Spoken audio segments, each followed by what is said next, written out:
L'anormal s'impose en norme. Le sens n'est plus sens. L'intelligence décriée et la médiocrité célébrée. Brisons cette inversion des valeurs. Bienvenue chez les grandes gueules de Radio Espace Guinée, en ondes depuis plus de 7 ans en Guinée. Tous les matins, ça se passe ainsi, évidemment, sur Radio Espace. Jacques Lewa, on a écouté, Ella Diawara. Oui, moi, je l'ai écouté. De toutes les façons, nous avons l'habitude d'avoir ce même discours avant le pèlerinage. Et dès qu'on commence à recevoir les candidats à Conakry ici, les problèmes, nous commençons à les enregistrer. Donc, je pense que les États généraux n'ont pas permis de trouver la bonne méthode. C'est vrai qu'il y a eu quand même des mesures que je trouve sur papier bonnes, excellentes. Mais je crois que la mesure la plus bonne et la plus attendue, c'est de diminuer l'implication de l'État dans la prise en charge des pèlerins. C'est-à-dire que les questions diplomatiques peuvent être gérées par l'État, mais que partout où l'argent doit être investi, que ce soit les privés qui s'en chargent. Je crois que d'autres, avant nous, ont fait ce genre de propositions, que ce soit les privés qui gèrent tout ceci. L'État va s'occuper des questions administratives et peut-être subventionner un peu pour faciliter l'accès aux pèlerins qui n'ont pas assez de moyens. Ça, c'est quelque chose qui peut être fait. Mais tant que l'État est en train de s'impliquer, il y a tellement cette envie de profiter sur le pauvre que finalement, les mêmes problèmes, nous allons les raconter à chaque pèlerinage. Ouais, éternel recommencement, peut-on dire. Éternel recommencement. Déjà, il y a ce retard dont il parlait et qui sera effectif encore cette année. Dommage, on n'a pas pu avoir des explications avec lui sur ce qui a fait que la Guinée en revient à payer les 16 milliards. Mais ce qui est sûr, c'est qu'il y a eu un retard déjà qui est accusé. Et ce sera un processus. Et il y aura un retard un peu partout. Ce que je veux noter, c'est que l'année dernière, on a vu pas mal de choses qui se sont passées. Est-ce qu'il sera en mesure de corriger cette année? J'ai assez de doutes parce qu'encore une fois, il y a souvent assez de deals qui se passe et ça complique. Il n'a pas nié pour une fois. Il ne l'a pas nié. Je ne suis pas mêlé, je ne suis pour rien. Je me rappelle, dans ce studio même, on a eu à parler des cas de pèlerins qui dormaient à l'aéroport. Et souvent des pèlerins qui se sont plaints de la manière dont on les mettait de côté une fois qu'un lot de groupes, un groupe de personnes venait, un groupe de personnes envoyées par l'État. Donc il y a tellement de choses qui se passent au niveau de la Ligue. Je pense qu'il y a eu ces états généraux, mais ça ne va pas porter fruit parce que ce qu'il faut mettre en avant, c'est les conditions de vie. L'année dernière, on a constaté quelque chose. On a eu des informations comme quoi lorsque les Guinéens quittent ici, les Guinéens figurent parmi les gens qui n'effectuent même pas réellement le pèlerinage. Parce que lorsque vous allez, parce qu'il y a des périodes qui sont bien indiquées, et lorsque vous allez à Reta, vous allez trouver que, par exemple, certaines étapes ont été franchies. Donc vous y allez plus en touriste qu'en pèlerin parce que vous revenez, vous aurez visité quelques villes, mais pas le pèlerinage en tant que tel. Et ça, c'est en raison du retard qui est accusé à partir de la Guinée. Est-ce que ça sera corrigé? Imaginez la fois passée, les pèlerins ont dormi à l'aéroport parce qu'il n'y avait pas de kérosène pour l'avion qui a été affrété. Quand on a essayé de comprendre, apparemment, la Guinée n'avait pas payé à la société. Essayer de faire un tout peu à l'envers, c'est-à-dire d'autres partent au Sénégal, d'autres en Europe, parce qu'au moins, au Mali. C'est clair là-bas, c'est bien organisé. Jacques parle de laisser plus la main au privé, ça pourrait bien marcher, mais même là aussi, parfois, il faudrait parce que les agences qui viennent, ce sont des agences généralement, en fait, pour beaucoup de cas, si vous ne regardez pas de très près, qui vont encore faire vivre davantage l'enfer aux Guinéens. Donc l'État a bien évidemment le droit de s'impliquer, mais le sérieux devrait d'abord émaner de l'État, avant les sociétés, mais c'est ce qu'on ne constate pas. Et c'est là qu'il y aura problème. Ça va recommencer, vous verrez, ça va commencer avec les vaccinations. Des pèlerins devront quitter. On a vu des pèlerins qui ont quitté. C'est à Espace ici même, on a vu une dame qui pleurait. Elle est venue avec sa tante. Elle dit que sa tante n'est plus à mesure de retourner dans son village parce qu'elle a dit au revoir à tout le monde. Elle a payé. On a croisé cette dame ici. Elle dit aidez-moi. Il faut en parler à l'antenne parce que ma tante ne sait plus. Elle dit qu'elle ne retourne pas, qu'elle préfère mourir à Conakry que de retourner au village et qu'elle n'est pas allée à la Mecque. Mais c'est des cas comme ça qui arrivent, mais permanemment. Donc tout à l'heure, il parlait du nombre de personnes. Je pense que si, par exemple, on sait que ce sera 8000 pèlerins pour la Guinée, qu'on s'organise et qu'on ne dépasse pas. Parce que quand on dépasse, effectivement, ce sont des pauvres qu'on mettra de côté et les riches, même quand ils viennent à la veille de leur départ, ils trouveront un vol pour partir. C'est ce qu'il faut éviter. Justement, allez-y Antoine Kourouma. 43 millions de francs guinéens multipliés par 8000 personnes, vous imaginez ce que ça fait comme bagatelle pour aller à la Mecque. Vous payez de l'argent pour aller accomplir un pèlerinage, mais on vous fait souffrir pour y aller. Quand vous y arrivez, vous ne l'accomplissez pas convenablement. Je me rappelle l'année dernière, en pleine émission, avant 9h, des pèlerins nous ont appelés depuis la Mecque.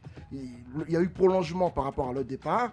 L'avion qu'ils ont emprunté pour venir en Guinée, alors qu'ils devaient bouger, on leur dit qu'il y a une panne au niveau de l'avion, il faut redescendre. Ils nous ont appelés, ils ont voulu dénoncer cela à l'antenne. Pendant qu'on voulait en parler, ils nous rappellent pour nous dire qu'on est de réembarquer, l'avion est prêt à décoller. Et donc, il y a des soucis comme cela généralement qu'on rencontre. Pourquoi est-ce que c'est à la Guinée toujours cela arrive? Est-ce qu'on est maudit? Parce que je me demande dans quel domaine on est excellent. Dans tous les domaines, on est médiocre. Mais t'es excessif quand même. Mais quel domaine? On est médiocre partout, de la mafia partout, même dans la religion. C'est pas logique. Dans le sport, on en parlait tout à l'heure, dans le sport, il n'y a rien du tout. Dans la religion, on fait du n'importe quoi. Mais dans tous les domaines, la Guinée ne s'en sort pas. Mais qu'est-ce qui ne va pas? Qu'est-ce qui ne va pas? On a un problème de tête. Le problème, c'est nous-mêmes, finalement, à la fin du compte. Le Guinéen, on a un problème mental. On a un souci de mental. On va réinventer notre Guinée. Il faut que le mental du Guinéen change. Non, mais parce que ce qu'il faut faire. À t'entendre ce matin, c'est que tout est noir. Je ne comprends plus rien. Dites-moi quand est-ce dans ce studio, il y a un domaine qui a marché. Tous les jours, quand on parle d'un sujet, c'est dans le mauvais sens. Il n'y a jamais de positivité parce qu'à la tête, il n'y a pas de bon leader. Abakar Sylla a été capté pour diriger, je sais pas, le Hajj de cette année, mais on va voir ce qu'il va faire. On nous apprend qu'il est un cadre intègre, compétent et qu'il va faire en sorte qu'il y ait du changement à la tête du Hajj. Moi, j'ai envie de voir le résultat à ce niveau-là, mais je dis une chose, la Guinée, on a comme l'impression qu'on est maudit. C'est qu'il y a eu les États généraux. Il y a une équipe de coordination d'ailleurs dirigée par Abakar Sylla, mais qui comprend un comité ministériel, un comité interministériel. Donc, il y a un certain nombre de ministres qui en font partie. Alors, il faut préciser que les résolutions, 15 en tout, qui ont sanctionné ces États généraux, ne vont pas être appliquées au Hajj de cette année. C'est important qu'on le sache. Il a par exemple été proposé la création d'une entité qui ne va s'occuper que de l'organisation du Hajj. Comme c'est le cas par exemple pour la CENI. Dans d'autres pays, il y a un office. Il y a un office. Au Sénégal, il y a l'office du bac. Il y a un office qui s'occupe du baccalauréat, donc qui travaille toute l'année sur l'organisation du baccalauréat. Et cela a été proposé ici, qu'il y ait une entité donc, qui soit différente du secrétariat général aux affaires religieuses, qui soit créée, qui s'occupe que de l'organisation du Hajj d'année en année. Donc cela a été fait. On se réjouit déjà que l'État ait pris le devant pour préfinancer l'obtention des documents de voyage, des visas, etc., etc. Et aussi bien pour les pèlerins qui partent au compte de l'État que ceux qui partent au compte des agences privées. C'est déjà bien, c'est une des résolutions des États généraux.